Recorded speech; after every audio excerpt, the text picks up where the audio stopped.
A real paranormal incident happened to me which I cannot explain, mostly because it still sounds insane even to me.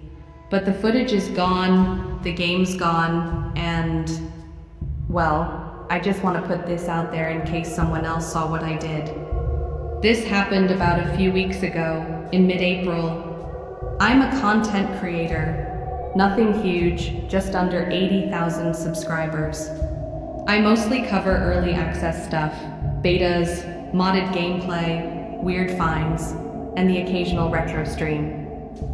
I'm based in Calgary, working out of a cramped apartment that doubles as my studio. If you're into weird builds or obscure game leaks, you've probably stumbled across one of my videos. Anyway, this story starts like most do in the indie gamer space, with a late night DM, a shady link, and way too much curiosity. I wasn't looking for trouble. I was just hoping to be first. First to cover something new, maybe even viral. And yeah, when someone says they've got a leaked internal build of GTA 6 running on a dev environment, you check it out.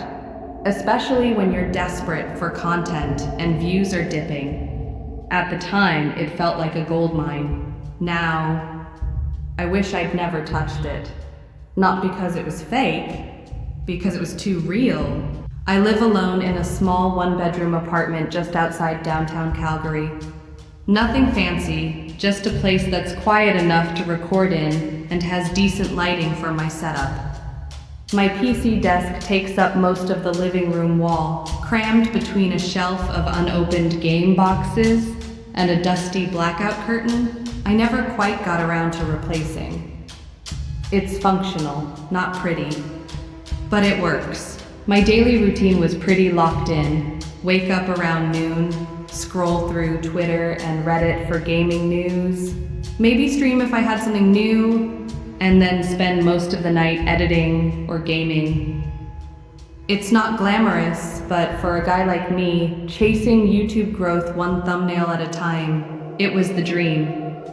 I didn't go out much, but I kept in touch with a couple of friends from the streaming space, mostly through Discord. One of them, Jay, a horror streamer from Montreal, was usually my go-to when I needed a second pair of eyes on shady builds or weird indie files. We shared an unhealthy fascination with glitched out content, especially stuff that felt a little off. That week had been slow, no big launches, no drama. My last upload barely cracked 5K views. I was looking for something, anything, to get people talking. So when I got a random DM from a dead account with nothing but a download link and the words "Don't play alone," it honestly felt like a gift. Jay thought it was probably bait or malware. I ran a scan, clean. He still told me to sandbox it, but I didn't. I figured I'd record a cold launch, post a reaction clip, and maybe dig into the files later if it didn't brick my system. Just another night, I thought. One more weird leak in a sea of fake ones. Looking back now, I wonder if I should have taken that message more seriously. I wonder if "Don't play alone" was a warning.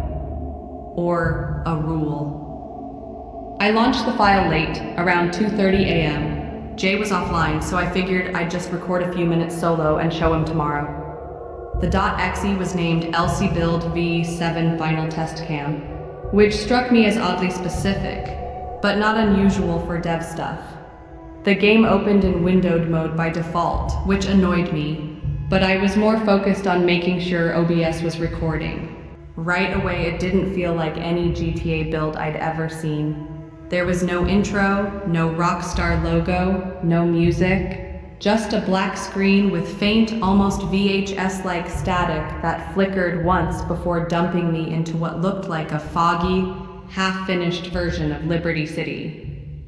No HUD, no minimap, no objectives, just a character model standing still on a sidewalk at night. But here's the thing that got me. I didn't press anything, and yet the camera started to move. At first I thought maybe it was a pre-scripted scene, like a demo flyover. But then the camera turned slightly as if it were adjusting, like it was looking for something. Then it just stopped, focused on a dark alleyway behind the player. I tried moving with WASD. Nothing. Mouse didn't work either. I was about to kill the process when the in-game audio crackled, and for just a second I could have sworn I heard a faint echo, a noise that sounded a lot like my chair creaking. I paused, took off my headset, looked behind me. Nothing. Just the usual apartment hum and the flicker of my second monitor. I laughed it off. Maybe the mic picked up my own chair sound, fed it into OBS, and looped it. Or maybe I was just tired. But then I noticed something else. The model's idle breathing. It was synced with mine. Not exact, but close enough to feel intentional. I muttered weird under my breath and tabbed out to check Task Manager. The game wasn't using much CPU. No background processes spiking either. Pretty normal for a dev build. That should have been it. Just another strange test file. But before I could close it, the screen flickered once, and for a split second, the reflection in the in-game glass window showed something that looked like my room. Not perfectly, just enough to freeze me in place. I stared at the screen, not even blinking. I replayed the recording frame by frame, scrubbing back to the reflection in the window. There it was, a flicker, a shape, my shelves, my curtain, my monitor, rendered in that gritty, low-res GTA texture style. But unmistakably mine. Even the green LED light on my mic stand was there. It was only visible for 2 frames before the camera cut away, as if the game didn't want me to notice. I paused the recording and just sat there, trying to convince myself it was some kind of coincidence. Maybe the dev had modeled a generic streamer's room, or maybe my brain was just projecting. But the longer I stared at that freeze frame, the colder I felt. Something in the pit of my stomach twisted, like I'd just seen something I wasn't supposed to. I DM'd Jay with the screenshot and added, "Tell me this doesn't look like my place." No reply. I went back into the game. This time the camera didn't move on its own. I had control now. WASD worked, mouse worked, sort of. But the world was dead, empty. No cars, no pedestrians. The sound was wrong too. The usual city ambiance was replaced with this low, pulsing hum, like a distant generator mixed with radio static. Then the phone rang, not in-game, my real phone, unknown number. I let it ring. Then it vibrated again. A text, this time. Stop recording. No sender, no trace. Just those 2 words. I shut the game down. My mouse froze. Keyboard stopped responding. The screen went black, and then flashed white. For a second, my webcam light turned on, then off. OBS crashed. I yanked the Ethernet cable out of the wall. This wasn't just a weird build anymore. Something was wrong. I scanned the PC. Nothing came up. I tried restoring a previous Windows snapshot. It failed. My wallpaper was gone. My folders were rearranged. A new one had appeared on my desktop called Viewfinder. Inside, 1.mp4 file, titled Live Feed. I didn't want to open it, but I did. The video was 12 seconds long. It showed my desk from a slightly higher angle than my webcam. I wasn't in frame, but I heard my chair creak as the camera slowly panned. Then it cut to black. I jumped up, checked the window, the hallway, the door. Everything was locked. I turned off the lights and just stood there in the dark for a while, trying to slow my breathing. That was when Jay finally replied, "Dude, that's not your room, that's mine." "What the hell did you open?" Jay stopped replying after that last message. I tried calling. Nothing. Straight to voicemail. The silence on Discord felt heavier than usual, like even the notifications were holding their breath. I stared at that last message. That's not your room, that's mine. But how? How could the footage from my screen match his place? Unless... I opened the game again. I don't know why. Curiosity, stupidity. Maybe some part of me still didn't believe this was happening. This time, it skipped the city entirely. No fog, no character, no street. Just blackness. And then the camera slowly faded in on a new scene. A dimly lit room. The textures were sharper than before. Too sharp. I could see dust on the desk, posters on the walls, even a crack in the drywall near the corner. It was my apartment, down to the tiniest detail. But the lighting wasn't right. There was no visible light source, just this sickly, ambient glow that seemed to come from the walls themselves. The colors bled, warped, like old VHS tracking lines across the floor.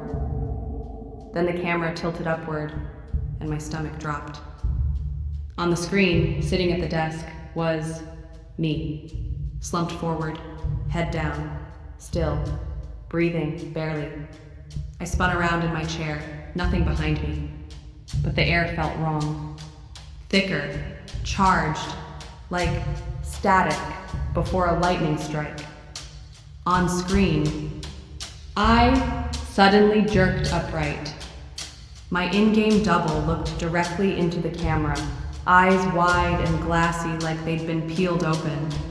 And then, the screen glitched violently, lines tearing across the frame. A shrieking audio distortion, half human, half modem, blared through my headset. I tried to close the game, but the mouse was locked. The keyboard was dead again. My room began to dim, like the monitor was draining the light around it.